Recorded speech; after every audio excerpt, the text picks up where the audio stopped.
I think you're about to start hearing about decentering men and the decentering men movement on the news, kind of like we were hearing about 4B a couple of months back, because I do think it's like a term that's been thrown around enough. And it's to the point where you're hearing things like male-centered as an insult. And it's been a really awesome cultural movement. And that's why I think it's really, really important to define it properly and to really break down what it's like really about, especially versus other movements that are also feminist in their nature, but could be more or less extreme, could be more or less like physical, whatever. So we're just here to unpack all of that. And please raise your hand if you thought that decentering men was like a physical thing, like a physical action. Like when you hear that term, do you kind of see like this, like almost an action, like you're taking men from the center and then you're like moving them almost like pieces on a chessboard or something like that. And you're like, but how do I actually do that? Like, is it an action or like, what is it?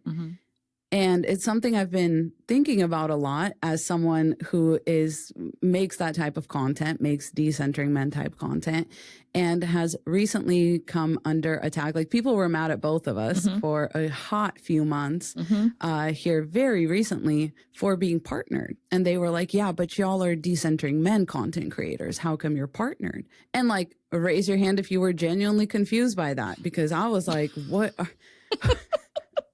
I was so effing confused. I was too.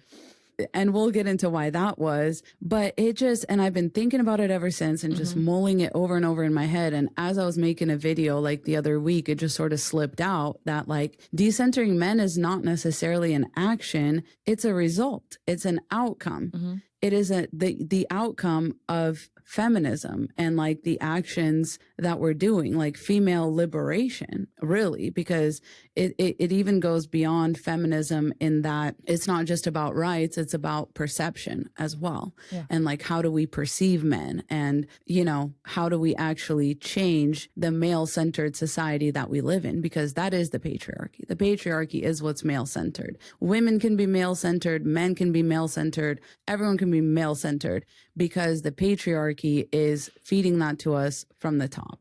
And so the decentering men movement is about changing that. It's not about this physical like action, like you're just like moving. Every time you see a man, you just shove him off to the side or something. Like that's not how it really works. And so that's what I wanted to talk about today. I think that's going to be like a very productive conversation, because I do think a lot of people are genuinely confused, especially people that are just starting their feminist journey. They're like, what does it really mean? Does it mean I can't ever talk to a man? Does that mean I can't ever date again? Does it mean, you know, like what does decentering men actually mean?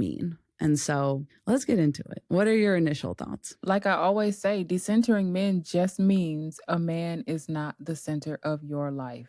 Yes. I like how you're framing it, as an outcome. The amount of times that I've had to say that in the last couple of months, I could be rich because people just, and it reminds me of this live I went in a few weeks ago. And these women had already made up in their minds what decentering men was. Just like people made up in their mind like 7,000 different definitions of the 4B movement.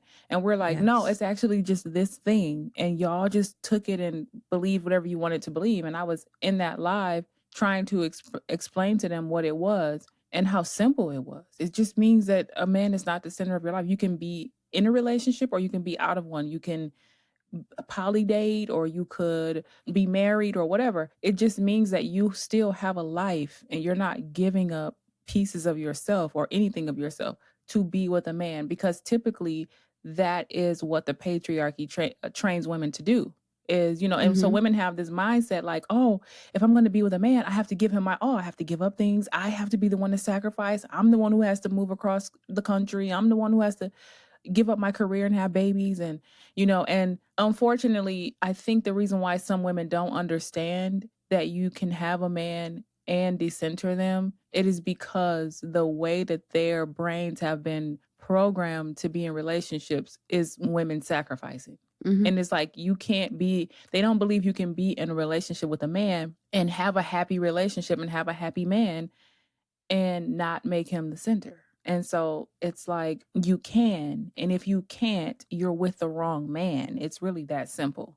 But you can also, and that's another thing. They're with the wrong man, but they'll sit there and keep fighting and keep trying to work it out and, trying to fit a square peg into a round hole for like however many years. And it's like, no, you're with the wrong man. If he's trying to make you give up everything that matters to you in order to serve him and make him happy, because that's what women do. That's what girlfriends do. That's what wives do. But you still have things that you don't want to give up. That means you're literally with the wrong person. And you're delaying the inevitable. Y'all are going to break up sooner or later anyway. You might as well do it now and save all your good years. I'm sorry, but that's just how I look at it. But you can also choose to be single. But either way, you can't go through this society pretending like men don't exist, because that was another thing. Like women were acting like you're not supposed to see them. They don't exist. When you go get your car tires rotated, there's not going to be any man there to rotate your tires. Like that's not reality. Like that's delusional. So you're going to have to deal with men one way or another. So it's like, but they're acting like, no, you're not supposed to talk to them, date them, text them. You're not supposed to smile if they give you a compliment. You're supposed to frown up. You're supposed to be a feminist, right? You're not supposed to dance to, I don't know, some rapper's music. You're not supposed to because you're supposed to be decentering man. And it's like, dude, that's an individual choice for each individual woman if she wants to go down that route. The general definition of decentering men, simply, a man is not the center of your life. That is it. I don't know why that's so hard.